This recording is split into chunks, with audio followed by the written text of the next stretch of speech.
올 한해는 우리 개인적으로나 또 교회적으로나 가정적으로나 또 이 세상적으로 참 많은 일들이 있었습니다.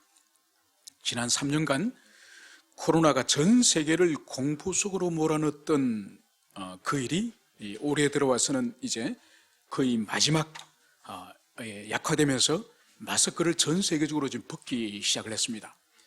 이거와 함께 또 우크라이나에서 큰 전쟁이 일어나서 수많은 사람들이 죽임을 당하고 파괴되어지고 학살당하는 것이 전 세계 매스컴을 통해서 생생히 우리가 경험을 하고 있습니다. 100년 전에는 전쟁이 나서 수많은 사람들이 죽더라도 당하는 그 사람 외에는 아무도 이 전파가 되지 않기 때문에 모르지만은 지금은 한 사람이 죽는 것도 전 세계 동시적으로 상영이 되기 때문에 우크라이나의 그 전쟁은 어느 시대의 전쟁보다 더 참상으로 우리에게 비춰지고 있습니다. 또 그럼에도 불구하고 카타르에서 3년 동안 우리 인류의 심령이 눌려져 있었던 이 코로나를 이제 뒤집으면서 이 월드컵 축구의 이 하반기에 얼마나 전 세계 사람들이 환호를 또한 울렸습니까? 여러분, 국내적으로 어땠습니까? 정권이 바뀌고 정부가 바뀌면서 사회는 더 혼란스럽게 지금 요동을 치고 있습니다. 그래서 하반기에 화물연대 파업이라든지 또 종교개혁을 기념하는 10월 30일이 종교개혁 주간이지 않습니까? 주일이지 않습니까? 그 앞날에 바로 천년의 중세그 교회의 흑암을 거부했던 빛으로 나오기를 그렇게 종교개혁을 부르짖던 바로 그날 이 한국 이태원에서는 어떤 일이 벌어졌습니까? 할로윈 축제라고 하는 이 귀신을 따르는 그 축제에 청년들이 150명이나 진둘려서 죽는 끔찍한 일을 또 우리가 경험했습니다. 그래서 지금 우리 사회는 전 세계 어느 나라 못지않게 혼란과 불안과 공포와 이 불평불만이 가득한 사회가 우리나라라고 할 수 있습니다. 여러분, 이런 불안과 불확실성이 더 가중되는 이런 사회일수록 이 세상은 인생들 향해서, 사람들을 향해서 요청을 하고 외치는 것이 뭔가요? 확실한 것을 붙잡아라. 안전한 것을 붙잡아라. 그러면서 이 세상은 심지어 교회 다니는 그리스도인들조차도 안전하고 확실하고 눈에 보이는 이런 것을 붙들면서 세상은 살도록 그렇게 강요를 하다시피 합니다. 그러나 시대를 초월하여 세상을 초월하여서 하나님이 우리들에게 원하는 말씀은 뭘까요? 변함없이 어느 시대나 어떤 상황을 만났든지 간에 하나님이 우리에게 원하시는 것은 뭘까요? 바로 오늘 우리가 이 말씀 요한3서 1장 1절부터 4절까지 말씀을 통해서 세상은 우리에게 원하는 것이 확실하고 안전한 것을 원하지만은 그러나 우리 주님께서 원하시는 것은 바로 그런 것이 아님을 오늘 우리가 살펴보기를 원합니다. 오늘 이 서신은 사도 요한이 가이오라고 하는 인물을 향해서 서신을 기록한 것이 분명합니다. 그래서 오늘 장로인 나는 사랑하는 가이오, 곧 내가 참으로 사랑하는 자에게 편지하노라. 그래서 전형적인 이 서신의 이 전형적인 이 폼인 편지를 쓰는 사람, 그리고 편지를 받는 사람, 이 사람이 오늘 여기서 등장하는 것을 볼 수 있습니다. 여러분, 우리 성경은 장로인 나는 이렇게 번역을 하고 있지만은 이 헬라 원어 성경을 보면은 이 장로 앞에 호, 이 정관사 더가 여기서 붙어 있는 거예요. 이거는 뭔가 하니까 더 엄격하게 번역을 하면은 장로인 나가 아니고 그 장로인 나예요. 그 장로인. 여러분, 이것이 의미하는 바가 뭔가 하니까 그 장로라고 한다면 이 초대교회 때 이 장로가 누군지 다 아는 거예요. 마치 이런 거와 똑같은 거죠.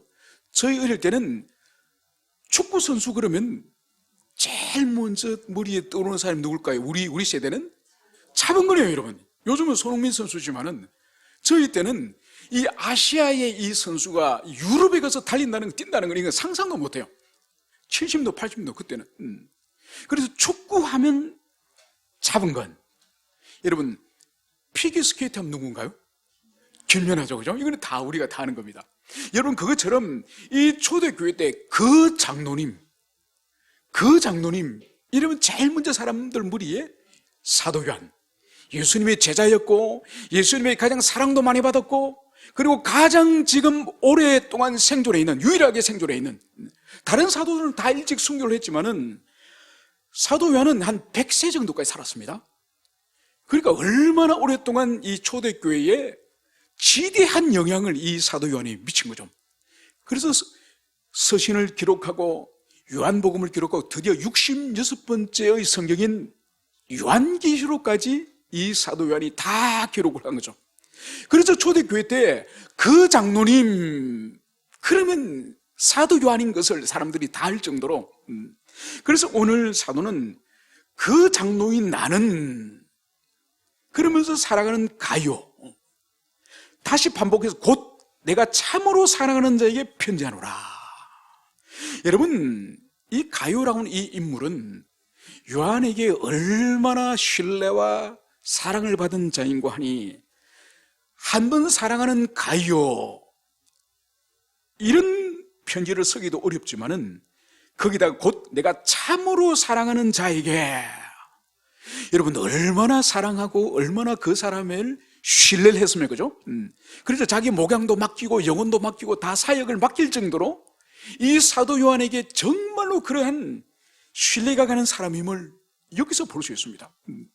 여러분, 이런 일들이 있지 않습니까? 우리도 생활하다 보면은 우리가 급해서 일을 그것을 못해서 자녀에게 맡기거나 아니면 친구에게 맡기거나 아는 지인에게 맡기거나 직장 동료에게 자기 할 일을 이렇게 잠깐 맡길 때가 있지 않습니까? 그때는 맡기면서 전혀 의심이나 두려움 없이 그 지체가, 그분이 잘해줄 거다, 이런 신뢰가 있는가 하면은, 어떤 사람 맡기고 나서 괜히 맡겼다고 막 후회되는, 야 지금이라도 가서 하지 말라 그럴까, 막 이렇게 불안한 그런 사람이 있지 않습니까? 여러분, 사람은 그런 거예요. 이 맡겨서 신뢰가 되는 사람이 있는가 하면은 맡기고 불안하고 후회가 되는 사람이 있는 거예요. 바로 이 가요는 이 요한 사도에게 얼마나 그의 목양과 그의 사역을 온전히 신뢰하고 맡겨도 문제가 없을 정도로 그 정도 신뢰와 사랑을 받는 그런 동력자임을, 제자임을 볼 수 있는 것이 바로 사랑하는 가요, 내가 참으로 사랑하는 자에게 편지 써노라. 여러분, 우리 의왕 주님에게 모든 지체들이 교회에서나 직장에서나 어디서나 이 가요 같은 이런 신뢰받는 여러분 되시기 축원합니다.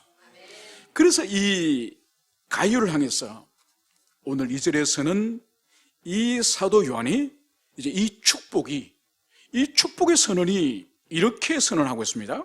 사랑하는 자여, 내 영혼이 잘됨 같이 내가 범사에 잘되고 강건하기를 내가 간구하노라.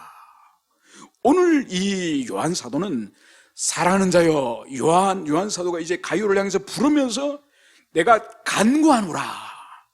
이때 이 간구하노라, 이 간절히 주님 앞에 기도한다는 의미죠. 여기서 간구한다는 이 동사의 시제가, 이것이 현재형인데 이것은 계속적으로 한 번 간구하고 한 번 기도한다는 뜻이 아니에요. 계속적으로 이 가요를 향해서 이 요한이 계속적으로 기도하고 있다고 하는 그 계속성을 여기서 보여주고 있습니다. 도대체 요한 사도는 이 사랑하는 자기, 신뢰하는 이 제자에게 무엇을 간구합니까? 오늘 세 가지예요. 첫 번째는 내 영혼이 잘됨 같이 내가 범사에 잘되고 강건하기를 내가 간구하노라. 여러분, 여기서 우리가 개별적으로 영혼이 잘됨이 뭐고 범사가 잘되는 것이 뭐고 강건한다는 의미가 뭔지 이 세 가지도 우리가 살펴보겠지만은, 여기서 이 2절 전체의 흐름을 봐야 되는 거예요. 그럼 지금 요한이 가요를 향해서 간절히 원하는 것은 이 세 가지를 지금 말씀을 하고 있는데, 이 세 가지는 동일한 이 병렬의 이 가치를 가지고 있는 것이 아니에요. 동일한 가치를 가지고 있는 것이 아니에요.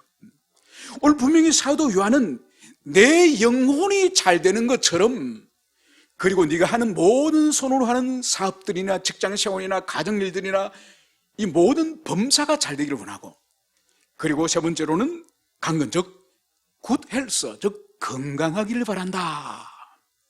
그래서 여기서 주님께서는 이 영혼의 잘됨을 우선순위 두는 거예요. 영혼의 잘됨을 먼저 두고, 그래서 영혼이 잘되고 영혼이 복되는 것처럼 너가 하는 일도 잘되고, 그리고 너가 건강도 하기를 바란다. 그래서 여기서 분명히 영혼의 잘됨을 앞세우고 그 뒤를 범사의 잘됨과 건강함을 따르는 이것을 주목해야 돼요. 이게 순서가 바뀌면 안 됩니다. 이 순서가 바뀌어서 건강도 하고 그리고 하는 일도 잘 되는데 영혼은 개차반이야. 여러분, 이거는 주님의 뜻이 아니에요. 그러니까 영혼이 잘 되는 것이 앞서 나가고, 그리고 하는 일마다 공부를 하든지 사업을 하든지 직장생활을 하든지 그 일도 영혼이 잘 되는 것처럼 잘 되고, 그리고 육체도 병이 없고 강건해질 수 있도록 그것 또한 영혼이 잘 되는 것처럼 건강도 따라가고. 여러분, 이 관계를 먼저 이해를 하십시오. 이 순서가 바뀌면 절대로 안 됩니다. 자, 그러면 영혼이 잘 되는 의미가 뭘까요? 여러분, 사람은 영혼과 육체 이 두 요소로 이루어졌습니다. 물론 죽으면 두 요소가 분리되죠. 살아있을 때는 영혼과 육체가 이 하나로 결합되고 연합되어 있어서 우리가 살아있는 사람이 되는 거예요. 그래서 우리가 알다시피 창세기 2장에서 하나님께서 사람을 지으실 때 먼저 흙으로 육체를 먼저 조성하시죠. 그리고 거기에 주님께서 생호흡을 불어넣으셔서 이제 살아있는 사람이 되는 거죠. 그래서 인간에게는 이 육체도 하나님이 창조하셨고 영혼도 하나님이 창조하셨어요. 한 사람 한 사람의 영혼을. 그래서 이 영혼과 육체는 절대로 분리되면 안 됩니다. 분리되는 순간 죽음을 경험하게 되는 거죠. 그러면 영혼의 복됨이란 도대체 뭐냐? 여러분, 이 영혼이 가지는 이 두 가지 기능을 우리가 이해해야 됩니다. 이 상위적, 그러니까 더 우월한 상위적 기능이 하나님과 관계되는 거예요. 하나님 뜻을 깨닫고 하나님 말씀을 깨닫고 찬송을 할 수 있고 기도할 수 있고 예배 가운데 은혜를 누리는 이것이 영혼의 상향적 기능이에요. 상향적 기능. 하향적 기능은 뭐냐? 영혼의 하향적 기능은 우리의 지성, 우리의 정서, 우리의 의지, 인격적 요소가 영혼의 하향적 기능이에요. 그래서 이 두 기능이 온전하도록 하나님이 우리 첫 조상 아담을, 영혼을 온전하도록 그렇게 창조하신 거죠. 문제는 우리가 알다시피 인간이 에덴에서 타락을 하지 않습니까? 그러면서 주님이 선악과를 먹는 날 정령 죽으리라, 정령 죽으리라, 이 말씀은 두 가지 의미예요. 바로 당일 영혼의 죽음을 말해요. 영혼의 죽음. 그리고 세월이 지나서 아담이 900살 이상 살다 결국 육체도 죽죠, 그죠? 정령 죽는다는 영혼은 즉각적으로 죽고 육체는 900년 후에 아담이 죽지 않습니까? 이걸 말하는 거야. 그러면 영혼이 죽는다는 의미가 도대체 뭐냐? 아니, 아담 이후에 인류들이 노래도 작곡하고 소설도 쓰고 영화도 만들고 드라마도 만들고 다 하는데, 아니 도대체 뭐냐? 바로 상향적 기능, 이 더 우월한 이 영혼의 이 하나님과 관계된 이 기능이 죽는 거야. 그리고 이 기능이 죽기 때문에 남아있는 하향적, 인격적인 지정이, 인격적 기능은 살아있는 거죠. 그래서 여전히 다른 사람과 교제하고 학습을 할 수 있고 창조 행위를 할 수 있고 여전히 지정의 모든 감정과 의지가 그것은 여전히 작동하는 거죠. 여러분, 그래서 보세요. 불신자도 우리와 똑같이 학교에서 공부하더라도 차이 전혀 없습니다. 전혀 이 영혼의 하등의 이 기능, 이 지정의 기능은 전혀 문제가 없습니다. 문제는 불신자한테 여러분들이 이 성경을 갖다 줘보세요. 그래서 어떤 분이 전도하려고 이 성경을 갖다 줬답니다. 좀 읽어보시라고. 며칠 있더니 이 성경책을 집어던지는 거예요. 아니, 책을 선물해도 그 더러운 책을 선물했냐고. 아니, 왜 그러십니까? 아니, 거기 보니까 아버지에게 술을 먹여가지고 딸 둘이가 아버지를 번갈아가면서 그 간음을 하질 않나? 또 며느리가 또 시아버지를 유혹해가지고 며느리가 또 시아버지 사이에 또 아기를 생기지 않냐? 도대체 그 더러운 책을 왜 주냐고. 여러분, 그 사람에게는 문자 이상의 영적 의미를 못 깨닫는 거야. 그러니까 그게 우리 인간의 본 모습인데, 타락한 인간의 본 모습인데, 그거는 깨닫지 못하는 거예요. 그게 바로 뭔가 하니까, 영혼이 죽었기 때문에, 영혼의 상향적 기능이 죽었기 때문에 이 계시를 깨닫지 못하는 거예요. 하나님 말씀을 들어도 깨닫지 못하는 거예요. 그래서 영혼의 복됨의 첫 번째 의미는 죽은 영혼이 살아나야 되는 거예요. 죽은 영혼이. 여러분, 죽은 영혼이 살아나는 것은 뭐로 가능하냐? 바로 누군가 복음을 증가해서 그 복음을 듣고 주님을 그리스도 예수를 영접했을 때에, 참다운 믿음을 소유했을 때에 그 사람 속에 죽어 있던 그 영혼을 하나님이 소생시키는 거죠. 그래서 지금까지는 예배를 드려도 아무런 감동도 없고 아무런 은혜를 누리지 못했는데, 영혼을 하나님이 다시 중생시키시고 회심시키시면은 우리 영혼이 드디어 하나님의 말씀을 깨닫고 말씀 배우고 있는 하나님의 마음을 깨닫는 거예요. 마음을. 여러분, 하나님의 말씀 배후에 있는 마음을 깨달아야 돼요. 그러니까 주님께서 십자가의 복음에 대해서 이 복음서에 기록되었을 때, 그 복음서를 우리 읽을 때에 그 복음서에는 죽어가시는, 피 흘리며 죽어가시는 우리 예수님의 그 심령을 깨달아야 되고, 그 주님의 죽어가심을 멀리서 바라보시면서 아들을 보내시는 성부 하나님 아버지의 그 마음을 절절히 복음서를 통해서 깨닫는 거예요. 여러분, 이것이 죽은 영혼이 살아났다는 첫 번째 의미입니다. 여러분, 그러면 영혼의 복됨의 두 번째 의미는 뭘까요? 여러분, 아기도 태어나면은 이제 배가 불러 있다가 태어나면은 이제 끝났다. 자, 잘 먹고 잘 살아라. 여러분, 그럽니까? 그런 부분은 오늘날 아동학대죄로 잡혀갑니다. 그럼 어떻게 되죠?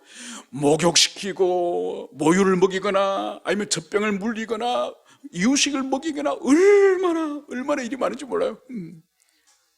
어제 텔레비전에 5쌍둥이가 텔레비전에 나왔다고 그러더라고요. 35년 만에 그렇게 5명 아기가 태어났다면서, 한국에서. 여러분, 그 보니까 하루에 기저귀를 60장을 쓴다 그러더만요. 그리고 젖병을 25개를 하루에 매일 끓이고, 얼마나 일이 많은지 몰라요. 그죠? 얼마나 일이 많은지. 그래서 집사람하고도 이제 옛날 생각하면서 웃으면서 우리 애들은 어떻게 했지? 뭐 이러면서 이제 이야기를 좀 잠깐 나눴습니다만, 영적으로도 마찬가지요. 영적으로 복음을 듣고 회심을 하여서 중생을 하여서 참다운 하나님의 자녀가 됐지만 그거로 끝나는 거예요? 아니죠. 마치 어린 생명에게 젖을 물리고 모유를 먹이고 우유를 먹이고 이유수유를 먹이고 나중에는 밥을 먹이고 기저귀를 갈아주고 목욕을 시키고 얼마나 많은 일이 많습니까? 그죠? 그것처럼 영혼이 새 생명을 소유하였으면 이제는 교회가 목양을 통해서 끊임없이 그 영혼을 돌보고 성장하고 있는지, 아니면은 어린애에게 백신을 맞추고 접종을 얼마나 많은 접종을 합니까? 그것처럼 영적으로도 성장하기 위해서 얼마나 접종을 많이 해야 됩니까? 그러면서 조금씩 영혼이 자라는 거죠.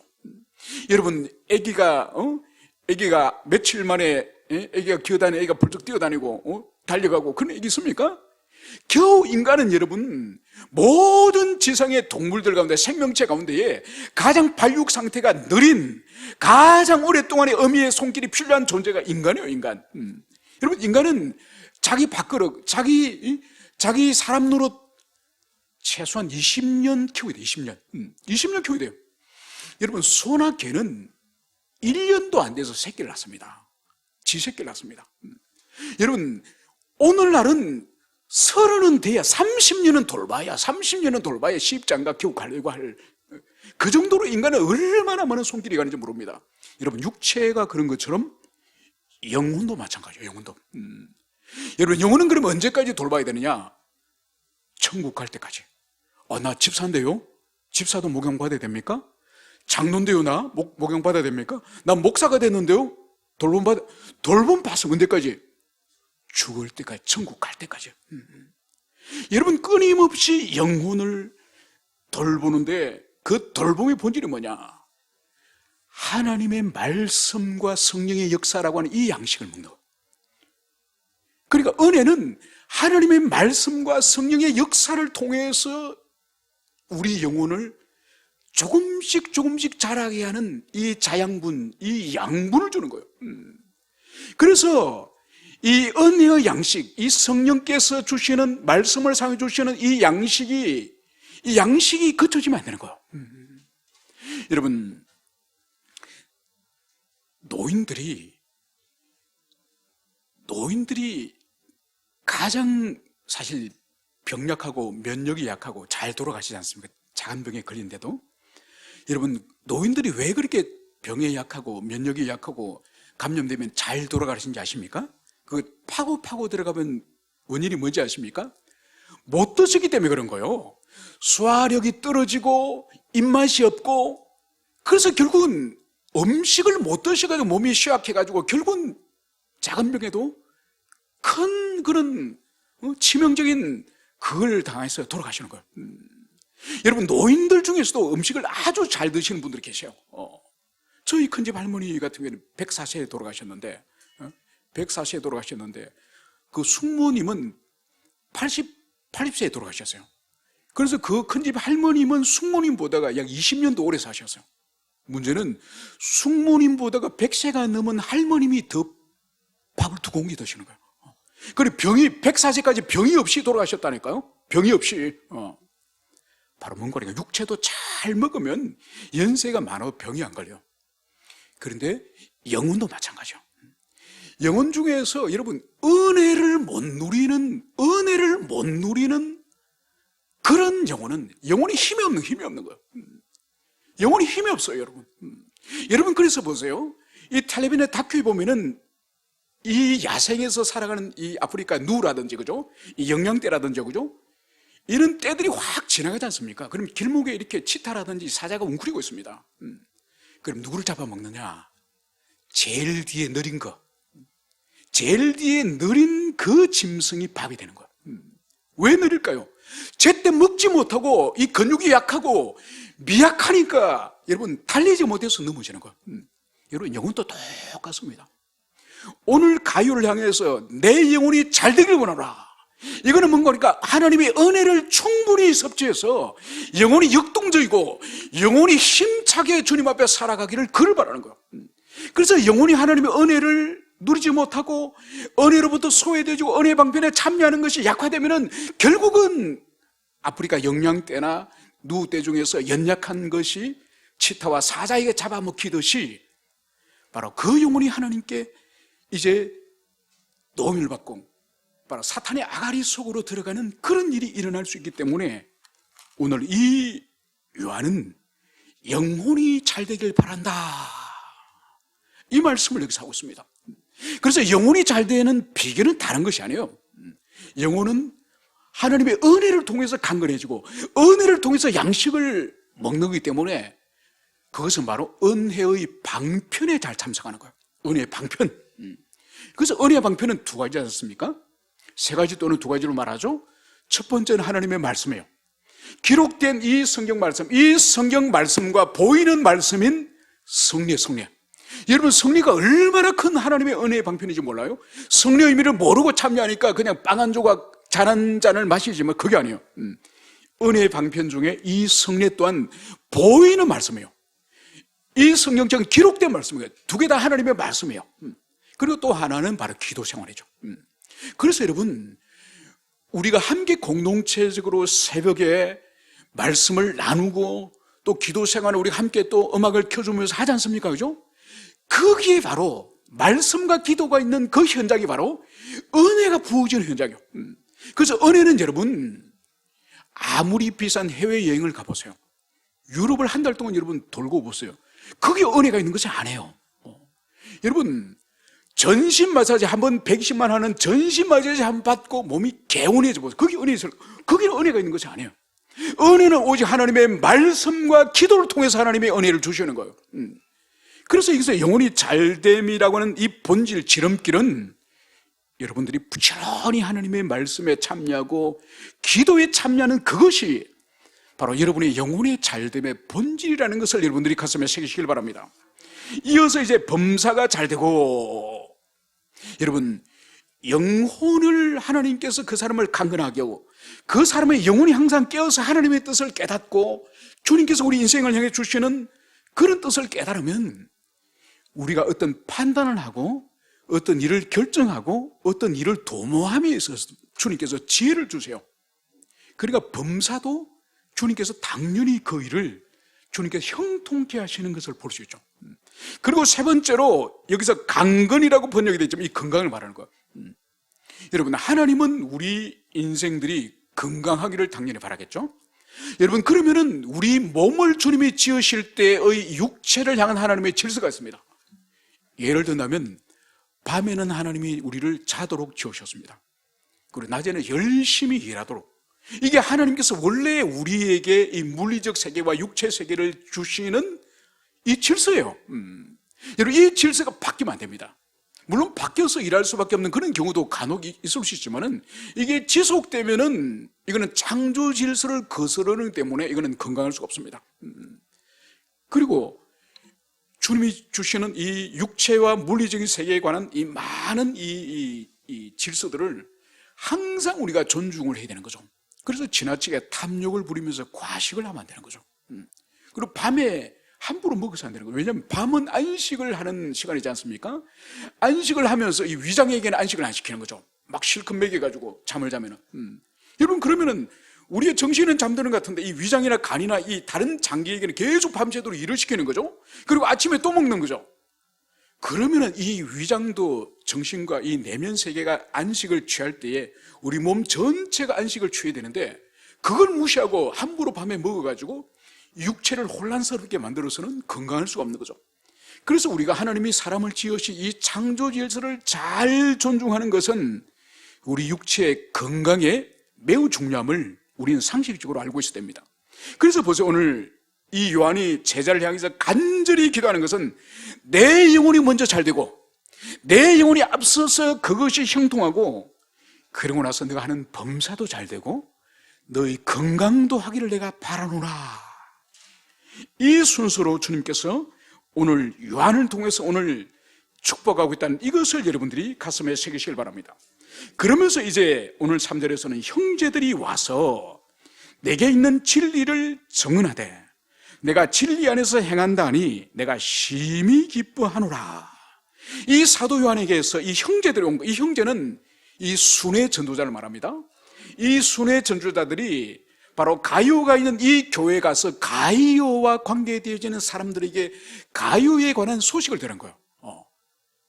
그래서 이 순회 전도자들이 사도 요한에게 와서 이제 가이오에 대한 말하는 평가를, 그 평을 이렇게 말씀을 하고 있습니다. 내게 있는 진리를 정언하되 내가 진리 안에서 행한다 하니. 여러분, 이 순회 전도자들, 이 동역자들, 이 형제들이 오늘 하는 말이 바로 뭔가요? 사도님, 오늘 제가 가이오가 섬기고 있는 교회를 갔더니 가이오라고 하는 그 사람이 그 사람 안에는 진리가 있습니다. 그리고 그 사람은 진리대로 사는 사람입니다. 이 말을 이 순회 전도자들이 이 사도 요한에게 하는 거예요. 여러분, 여러분을 아는 사람이 여러분을 아는 이웃집 사람이든지 아니면은 여러분을 아는 교회 지체든지 누구든지 간에 다른 사람에게 가서 그 박 집사님은 진리가 있는 사람입니다. 그분은 진리를 따라 사는 사람이에요. 바로 이렇게 말하는 것 같다는 거죠. 여러분, 하나님이 우리를 비로소 정확하게 보시지만은 그러나 사람이 사람을 평가하는 그것도 틀린 것은 아니에요. 물론 단편적이고 부분적인 그 사람의 일부분을 보긴 하지만은 그러나 사람의 평가 또한 무시해서는 안 되는 것입니다. 그래서 이 가이오를 향해서 오늘 일관되게 형제들이 와서, 형제 한 사람이 아니라 다수의 형제들이 와서 오늘 요한에게 보고하는 것이 바로 뭐죠? 너에게는 진리가 있다. 너에게는 진리가 있다는 것을 내가 들었다. 그리고 내 안에는 너가 진리 안에서 행한다는 것을 내가 보아노라. 여러분, 과연 우리를 알고 있는 사람, 우리에 관해서 진술할 수 있는 사람들이 우리에 관해서 그 사람에게는 진리가 있습니다. 그 사람은 진리를 살아내는 사람입니다. 과연 이런 평가를 우리가 들을 수 있겠습니까? 여러분, 이런 삶을 사는 것을 바로 성도라고 하는 성도. 여러분, 성도는 거룩한 물이란 뜻이 이 한문의 성도지 않습니까? 여러분, 성도는 진리를 가진 사람을 말하는 거. 그냥 교회를 다니는 사람 말하는 것이 아니에요. 그냥 나 집사 되고 나 목사 안수 받았다고 이런 사람이 성도로 말하는 것이에요. 또 그대로 거룩한 무리가 성도예요. 성도. 왜 거룩하죠? 자기 속에 진리를 가지고 있기 때문에, 그리고 자기 속에 진리가 있기 때문에 진리에 순종하는 삶을 살기 때문에 성도라 말해요. 성도. 우리 모든 지체들이 새해에는 그런 삶을 사시길 축원합니다. 그러면서 이 말을, 이 가이오에게 진리가 있고 진리 안에서 산다는 이 말을 들은 이 요한의 오늘 이 내면의 상태를 오늘 이렇게 언급합니다. 내가 심히 기뻐하노라. 내가 내 자녀들이 진리 안에서 행한담을 듣는 것보다 더 기쁜 일이 없도다. 여러분, 오늘 사도 요한은 앞에서 심히 기뻐한다고 이 표현을 하고 나서 내가 내 자녀들이, 내가 목양하고 내가 섬겼고 내가 돌봤던 그 영혼들이 진리 안에서 산다는 것보다, 듣는 것보다 더 기쁜 일이 없다.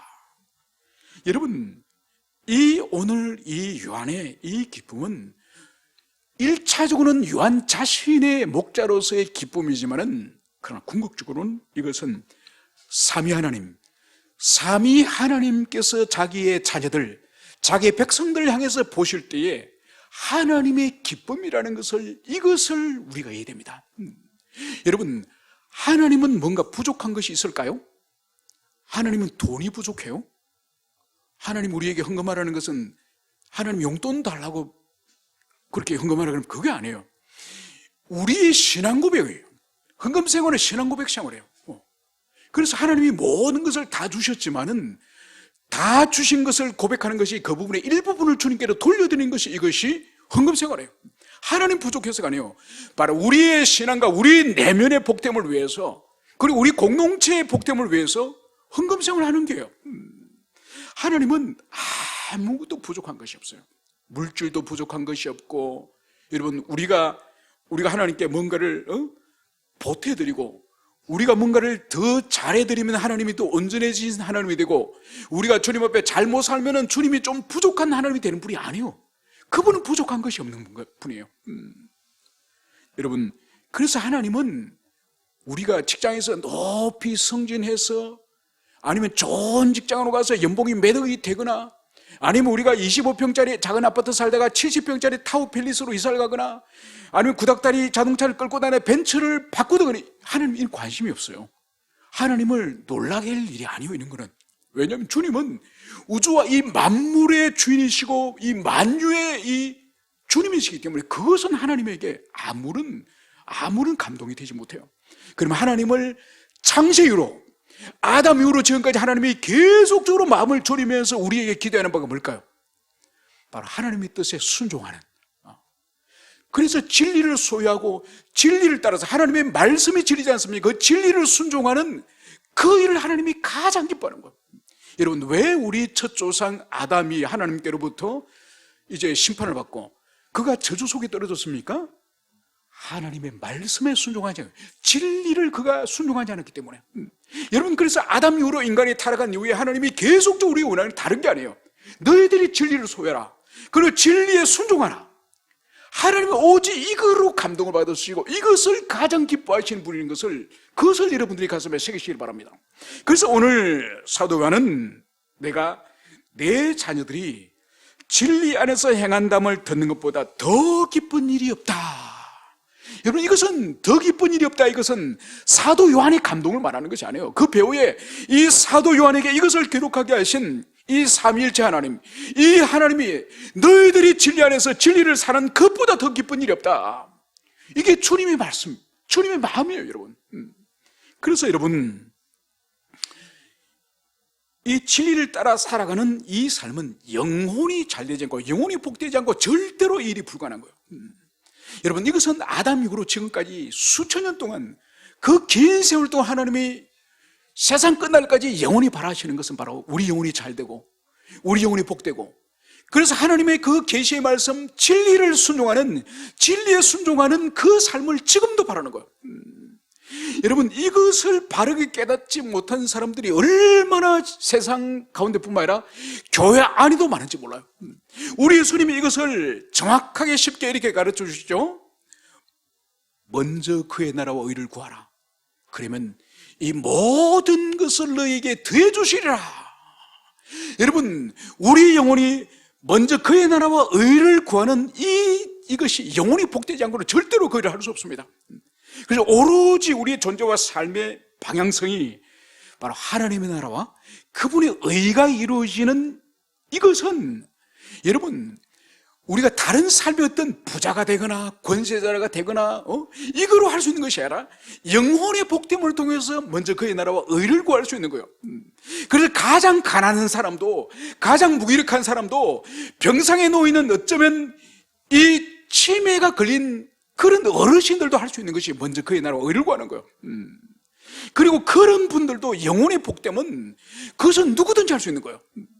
그래서 하나님께서는 어느 시대든지 시대를 초월하여서 언약 백성들에게 가장 하나님이 기뻐하시는 것은 바로 영혼의 복됨이 앞서고, 그리고 범사와 우리의 건강이 뒤따르는 이 삶의 이 질서, 이 질서를 따르면서 바로 진리를 행하는, 진리를 순종하는 이 삶을 살 때 하나님이 이것보다 세상에 내가 더 기쁜 일이 없다, 이 말씀을 여러분들이 가슴에 새기시고, 내년 한 해뿐만 아니라 이거는 죽는 그 순간까지, 이 세상을 우리가 떠나는 그 순간까지 하나님이 우리에게 바라시는 것은 다른 것이 아닙니다.